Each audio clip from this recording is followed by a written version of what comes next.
आज तह बूजमुत पन्नस गामस मज करियो तुम सरपंच नजरिया मुफ्ती मोहम्मद सईद साहब विजन मरहूम मुफ्ती मोहम्मद सईद साहब चोरों तरफों दजान मामलात के हवाले खास कर सीनियर मुश्ताक साहब SK बाला पे बे आव गुलाम हसन साहब तन एक्स ब्लॉक प्रेसिडेंट इन तरफ तह मजबूत कर सारे खुद बोड़ मुजाहिद PDP युक सुई युस पन्नस गरस मज पन्नस महलस मज पन्नस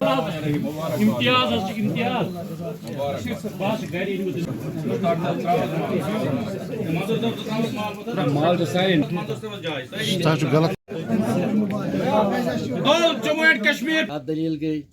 सोन बे इंतहा मेहनत कर सानो कारकुनो पन पान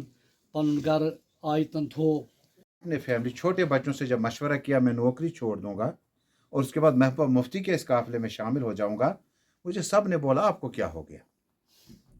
जितने बड़े सियासतदान हैं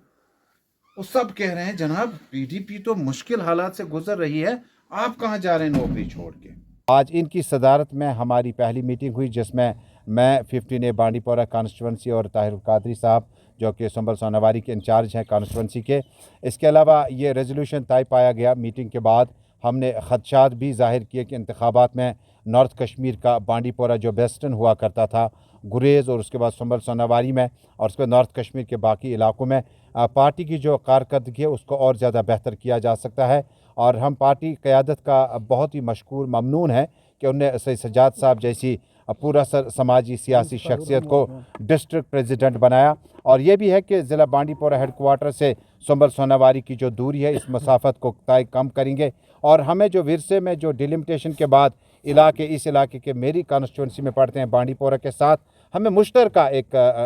ये क़यादत के तौर पर हमें सज्जाद साहब मिले हैं और ऐसे सियासी रहनुमा जिसकी शायद हमें कमी थी। हम शुक्रिया अदा करेंगे साबिक डिस्ट्रिक्ट प्रेसिडेंट का, साबिक जोनल सदूर का, ब्लॉक प्रेसिडेंट्स का, क्योंकि रिस्ट्रक्चरिंग के बाद हमारी पार्टी जो है वो यूथ विंग, वुमेन्स विंग और उसके बाद बाकी विंग्स में जो है हमने आज तकरीबन उन नामों पे मोहर सबत की जो आने वाले वक्तों में हमारी ये रहनुमाई करेंगे। लेकिन सबसे बड़ा एजेंडा जो सज्जाद साहब ने भी महबूबा मुफ्ती साहिबा का हम तक पहुंचाया वो यही था कि हमने म्यूनसिपलिटी के बल्दियाती चुनाव जो भी होंगे, जिस जगह से भी होंगे, उम्मीदवार का कद सियासी तौर कितना ही ऊंचा क्यों ना हो, हाँ अमली तौर पर लोगों के पास घर घर जाकर वोट मांगेंगे और पीपल्स डेमोक्रेटिक पार्टी का जो मैनिफेस्टो है वो उन तक पहुंचाएंगे। और ये बात भी हमने यहाँ देखी कि इस इलाके में बिजली की कमी है, पानी की कमी है, राबता सड़कों की खराबियाँ हैं और जो मौजूदा सरकार ने वादे किए थे तो अभी तक उसके वो आसार हमें नज़र नहीं आए। हमें ज़रूरत पड़ी हम एहतजाज के तौर पर पुरअमन तरीके से